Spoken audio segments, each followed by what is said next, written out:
अस्सलाम वालेकुम दोस्तों, उम्मीद है आपको पहला पार्ट वीडियो का बहुत पसंद आया होगा। तो आइए चलते हैं दूसरे पार्ट की तरफ, जिसमें आपको बताएंगे इनक्यूबेटर और उसके बाद सीसीटीवी कैमरे का और उस वहाँ पे जो मौजूद चीज़ें थी उसके अलावा वो आपको सारा कुछ दिखाएंगे वीडियो में। चलते हैं वीडियो की तरफ। और अभी अब तक आपने कितने बर्ड सेल किए और स्टूडेंट्स को किए या किसी और को किए? कोई आपसे बड़े ब्रीडर जो होते हैं उसने भी बर्ड लिए कि नहीं लिए, या कोई किसी ऐसे ब्रीडर से आप जैसे आपको लगा कि जी बड़ा ब्रीडर था लेकिन उसको आपका बर्ड पसंद आया, ये वो लेके गया, कोई इस तरह का हुआ है? बेसिकली मैं बहुत ज़्यादा पब्लिसिटी नहीं करता क्योंकि मैं खुद बिजी होता हूँ, जॉब करता हूँ। तो मैं बस यहाँ पे रात को आता हूँ, अपनी हॉबी करता हूँ और चला जाता हूँ। ये एज अ बिजनेस तो मैंने अभी तक इसको लिया नहीं है, लेकिन बर्ड सेल करने का जब कभी टाइम आता है तो कुछ जानने वाले लोग, कोई दोस्त के दोस्त, यार, कजन, आपके भी कई फ्रेंड्स मेरे पास आ चुके हैं, तो वो आते हैं अगर लेने, तो उनको बर्ड मैं ऑब्वियसली दे देता हूँ फॉरन। और इवन वो मुझसे मैसेज पे, व्हाट्सएप पे भी रिक्वायर कर लेते हैं लोग काफी। डिस्काउंट में भी ले देते हैं? डेफिनेटली डिस्काउंट मांगे बगैर तो पाकिस्तानी अवाम रह नहीं सकती, आपको पता है, तो हमारी नेचर है। खैर वो देना पड़ता है, वो पार्ट एंड पार्सल है। कभी किसी ने ऐसा तो नहीं कहा कि एक के साथ एक फ्री? इस तरह की इससे भी अजीब सी बातें पाकिस्तानी अवाम कर जाती है, लेकिन बर्दाश्त करनी पड़ती है, खामोश होकर झेलना पड़ता है लोगों को। लोग प्राइस अगर आपसे मैसेंजर पे या कॉल पे तय करके आते हैं ना, या आके फिर वो कम करवाना शुरू कर देते हैं। मतलब आप कहते हैं कि यार मतलब और कितना कम करोगे? तो खैर ये चीजें तो चलती हैं, लेकिन ये है कि ताल्लुक वास्ता बन जाता है। फिर वो हर साल लोग आपके पास आते हैं बर्ड लेने, और आप भी उनके बर्ड, कभी कभी आप भी कह देते हैं कि यार ये मुझे बर्ड चाहिए था, ये मुझे दे दें। इवन कि इस फील्ड में ब्रोकर बहुत ज्यादा मौजूद है, जो थर्ड पार्टी के तौर पे काम कर रहे हैं कि इधर से लेके उधर एग्जैक्टली वो ये कर रहे होते हैं, और वो इस तरह अपना बीच में थोड़ा मार्जिन रखते हैं और बर्ड इधर का उधर देते हैं। उनके पास कोई बायर आता है, कोई दोस्त यार उनका कहता है यार मुझे अल्बाइनो रेड ही चाहिए, तो वो हम जैसे लोगों से राब्ता करते हैं ब्रीडर से कि यार अल्बाइनो रेड पड़ा है, हम कहते हैं हाँ यार पड़ा है। वो कहते हैं यार कितने का दोगे? हम कहते हैं यार 15,000 का देंगे। तो वो उधर उनको कहता है यार 17,000 का मिल रहा है, वो कहता है दे दे, मैं पिक्चरें भेजूंगा। वो पिक्चर्स उनको भेजेगा, कहेगा ओके लिया, वो बर्ड मेरे से लेके जाएगा, उधर जाके बर्ड देगा, उसे दिखाएगा ओके है सब। नेल टेल फ्लाई बेसिकली इनका चेक करना होता है कि नाखून पूरे हैं, फ्लाइंग कर रहा है, और सारा कुछ बेहतरीन है, टेल वगैरह सब बेहतरीन है, पर वगैरह तो नहीं जड़े हुए, एवरीथिंग इज ओके। बड़ा कुछ देख के लेके जाना पड़ता है जी डेफिनेटली। अगर ये किसी नए ब्रीडर को नहीं पता, वो लेने आ गया है, तो आप इसको खुद गाइड करते हैं या? देखिए मैं मोस्टली बताऊं, अगर लोगों, अपनी बात तो मैं नहीं कर रहा, लेकिन मोस्टली अगर कोई नया बंदा आ गया ना, तो मतलब वो तो फंस गया है। उसको तो ऐसा छुरे फेरेंगे, ऐसा छुरी फेरेंगे ना, पाकिस्तानी अवाम छोड़ती नहीं है। फिर सीधी बात बताऊं तो बहुत कम लोग हैं, अच्छे लोग भी हैं, बहुत कम लोग हैं जो फिर गाइड करते हैं, उन्हें कहते हैं यार नहीं आपको ये लेके जाना चाहिए, सजेस्ट करते हैं। फिर आहिस्ता आहिस्ता जो है वो उनको भी अंडरस्टैंडिंग होना शुरू हो जाती है। आपको भी कुछ अच्छे लोग मिले जिनसे आपने पेयर परचेज किए? डेफिनेटली मुझे बहुत बहुत अच्छे लोग मिले जिन्होंने मुझे गाइड किया, जिन्होंने मुझे कई बार कहा कि आप ये बर्ड लें ना, आपको भी ये सूट नहीं करेगा, आपको अभी इसकी अंडरस्टैंडिंग नहीं है। तो इस तरह रोक भी देते हैं, बड़े बड़े अच्छे ब्रीडर्स भी हैं। अगर इस फील्ड में बुरे लोग हैं तो अच्छे लोग भी हैं। और ये एक बाहर निकला है और दूसरा भी बाहर निकला है। ये ऐसी म्यूटेशन है, ये ब्लू का पेयर है। वो जो है वो फीमेल है, कितनी खूबसूरत है, इसकी मास्किंग है बेसिकली कहलाती है। आंख के ऊपर से ऐसे करके व्हाइट कर्व जा रहा होता है सारा। ये फीमेल है, ये दोनों ब्लू बर्ड है, लेकिन ये ब्लू टू बर्ड है, तो ये निकालेगी सारी पार ब्लू टू से मुराद? ब्लू टू इसकी जेनेटिक का नाम है, तो ये निकालेगी सारे पार ब्लू कौन से? वो उस तरह के बर्ड्स, वो जो येलो मैंने आपको दिखाए थे, ये सारे वो निकालेगी। हालांकि अब आप इसको पार ब्लू कहते हैं, हालांकि येलो रंग है। तो ये जेनेटिकल नाम है इनके, खैर इनके नामों से इनको जाना जाता है। लेकिन अब मजे की बात ये देखिए, दोनों बर्ड ब्लू हैं, मदर और फादर दोनों ब्लू हैं, लेकिन बर्ड वो किस तरह का निकालेगी, ये अल्लाह ताला की शान है, ये कुदरत है, ये जेनेटिक्स है सारी। इसकी अंडरस्टैंडिंग की बड़ी जरूरत है हमें। इसकी आपने स्टडी कहाँ से की थी? मतलब कोई बुक वगैरह भी थी, कोई किसी से पूछा था क्या? एक तो ना यूके के ब्रीडर बड़े मशहूर हैं, तो यूके के 2-4 ब्रीडर हैं जिन्होंने बुक्स भी लिखी हैं लव बर्ड पे ना, तो वो बुक्स जो है वो पेड है वैसे तो, लेकिन पाकिस्तान में बड़े बड़े इन्फ्लुएंसर हैं, बड़े बड़े ब्रीडर हैं जो कि इसकी अंडरस्टैंडिंग देते हैं। यूट्यूब चैनल्स उनके हैं जिन पे ये सिखाते हैं पूरा एक बात। मैंने यूट्यूब चैनल्स उनके बहुत वीडियोस बहुत देखी। फर्दर उसके बाद मैंने जो है वो खुद स्टडी की। इसका एक जेनेटिक कैलकुलेटर का एक लिंक है इंटरनेट पे, जिसपे आप खुद ही खोल के कैलकुलेट कर सकते हैं कि मुझे कौन सा बर्ड आएगा, कौन से मेल फीमेल से।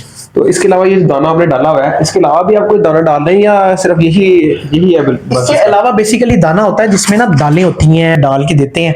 और उस अच्छा, इसमें ना आप जैसे आपने जैसे दाने का पूछा ना, सिंपल दाने के अलावा ना हमारे पास ये इस किस्म के दाने भी होते हैं। जैसे इसमें डिफरेंट दालें होती हैं, इसमें लोबिया है, लाल लोबिया, सफ़ेद लोबिया, इसमें गंदुम है, काला चना है, सफ़ेद चना है इसमें, और इसमें मूंग की दाल, इसमें बहुत सारी चीज़ें इसको होती तो आप हैं। मिक्स करवा के लेके आए या ये मिक्स ही मिलता है? ये बेसिकली पहले तो मिक्स करवाने पड़ते थे, लेकिन अब बने बनाए मिलते हैं, तो बने बनाए भी ले सकते हैं आप अपनी मर्जी की, इसमें डिफरेंट चीज़ें कॉम्बिनेशन कर सकते हैं। इसके बाद इसको भिगो दिया जाता है, एक दिन बाद इसको निकाल के तो सुखा के फिर इस पे डिफरेंट किस्म के ना हम डालते हैं पाउडर, जैसे हर्ब पाउडर होते हैं इसमें, जैसे कि हर्ब्स एंड ग्रीन्स, इस तरह के पाउडर्स होते हैं। अच्छा, मैं तो समझा मसालों के डब्बे रखे हुए हैं। इसमें नहीं ये मसालों के डब्बे नहीं है, इनका पूरा किचन है मेरे पास। इसमें मोरिंगा पाउडर डलता है, जिसे सुहांजना भी कहते हैं। मोरिंगा पाउडर तो बड़ा नाम सुना हुआ है इसका, तो हम लोग मोरिंगा पाउडर इंसानों के लिए और परिंदों के सबके लिए बेहतरीन चीज है मोरिंगा। तो आप कह लें, उसकी आपने इसकी वीडियोस देखी होंगी इसके बारे में। बिल्कुल, ये तो तिलिस्माती पौधा है, इसे तो नासा ने प्लांट ऑफ द सेंचुरी भी डिक्लेयर किया। तो इसमें सारे विटामिन, कैल्शियम, एवरीथिंग मौजूद होती है। उसके अलावा एग एंड बिस्किट देते हैं, डिफरेंट किस्म की चीजें देती हैं, इसमें डालते हैं। ये बिस्किट, पिसे हुए बिस्किट है सारे? ये पिसे हुए बिस्किट होते हैं, प्लस इसमें थोड़े से झींगा होता है। तो ये झींगा और बिस्किट का मिक्सचर होता है सारा, बड़ा मजे का ये पाउडर होता है। जैसे कि एग एंड ब्रेड इस समझ लें, इस तरह की चीज होती है ये। तो ये चीजें मिला के इनको देते हैं। इससे ना बेसिकली होता पता क्या है, देखें मैंने एक ही बर्ड से बार बार ब्रीड लेनी है, उस बेचारी ने बार बार अंडे देने हैं, तो इसके लिए हमें फिर इन्हें एक्स्ट्रा किस्म की इस तरह की चीजें देनी पड़ती हैं। अगर हम इस तरह की चीजें इन्हें नहीं देंगे ना, सादे दाने पे रखेंगे, तो ये इस तरह की ब्रीड कभी भी नहीं कर सकते कि हमें ज्यादा ज्यादा प्रोडक्शन।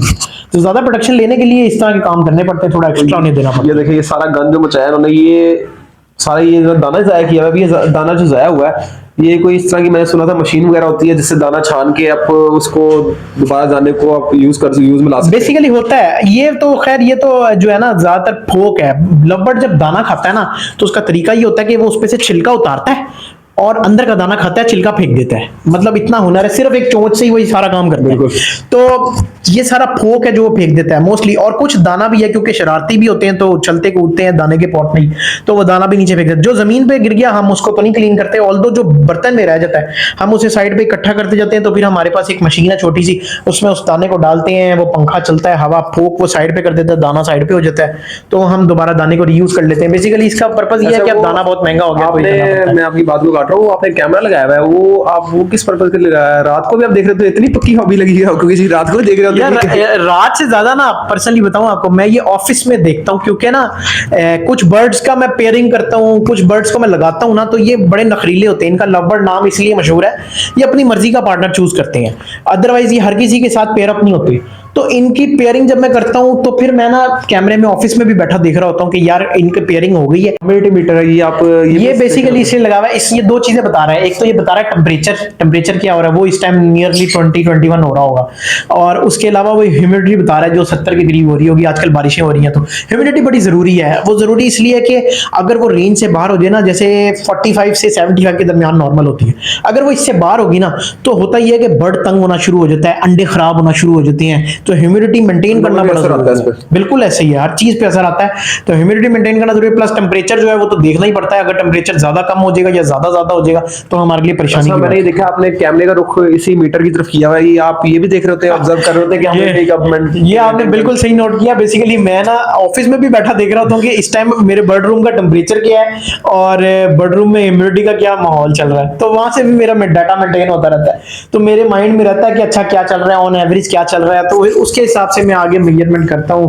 आगे मेजर। अच्छा, अगर भाई हमें जरा फाइल दिखा दे अपनी, वो जो आप फाइल दिखा कह रहे थे, फाइल हमें इतनी जल्दी समझ तो नहीं आएगी, लेकिन फिर भी हम लोग देख लेते हैं, शायद कुछ थोड़ा बहुत। पर्पस ऑफ डाटा मेंटेनेंस मैं आपको दिखा देता हूं कि मैं ये डाटा किस तरह मेंटेन करता हूं। तो बेसिकली ये देखें, जैसे कि इसमें ये पूरा मैंने एक चार्ट बनाया हुआ है बड़ा जबरदस्त किस्म का। इस पे मैंने जैसे अपना एवरी का नाम लिखा है, आगा एवरी। उसके अलावा ब्रीडिंग चार्ट है ये, इसमें मैंने बताया ब्रीडिंग सीजन मेरा 2023 से 24 का चल रहा है।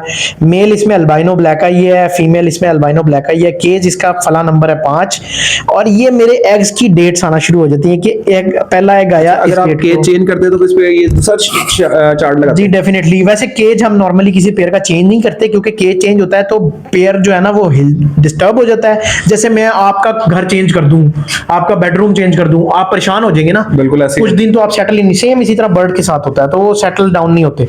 तो इसी तरह ये हम इनकी डेट्स मेंशन करते हैं, इसमें मेंशन करते हैं ये फर्टाइल है या नहीं, जैसे ये फर्टाइल एग, ये फर्टाइल एग, फिर इनकी डेट, हैचिंग डेट लिखते हैं कि इस डेट को हैच हुआ, इस डेट को यानी बच्चा निकल आया। फिर ये बच्चे की यहाँ से डेट मेंटेन होना शुरू हो जाती है, फिर उसके साथ हम बच्चे का भी डाटा मेंटेन होता है। एग्जैक्टली फिर उसके बाद हम इनका रिंग डाल देते हैं पैर में, और फिर रिंग के साथ डेट ऑफ बर्थ मेंशन होके हमारे रिकॉर्ड में फाइनल हो जाती है। तो फिर 5 साल बाद भी कोई आके अगर मेरे से पूछता है ना कि यार ये फला बर्ड मैंने फला से लिया है, उसने आपसे लिया था, तो ये इसकी डेट क्या थी, इसका ये पेरेंट्स क्या थे, एग्जैक्टली तो मेरे पास कंप्लीट डिटेल मौजूद होती है रिंग नंबर के थ्रू कि कंप्लीट डिटेल ये इसके ये पेरेंट्स थे, इसके ये दादा परदादा थे, तो सारी डिटेल मौजूद होती है और ये बड़ी जरूरी होती है पेडिग्री मेंटेन करना। वहाँ पे हमने जैसे इतनी इन्फॉर्मेशन ली तो कुछ समझ आई और कुछ हमारे ऊपर से निकल गई, क्योंकि अभी हमें इतनी इन्फॉर्मेशन नहीं है, क्योंकि आगा भाई ने जैसे बताया कि ये पूरी एक स्टडी है और वाकई बहुत ज्यादा स्टडी है। जितना इन्होंने बता दिया हमें, इतना हमें समझने में बहुत टाइम लगेगा। लेकिन चले व्लॉग को यहाँ पे एंड करते हैं, बर्ड्स को टाटा करते हैं और आगा भाई को थैंक यू करते हैं और टाटा करते हैं। आगा भाई बहुत बहुत शुक्रिया। तो हमारी तरफ से कोई भी व्यूअर है ना, आपने उसको लाजमी डिस्काउंट देना। Thank you so much.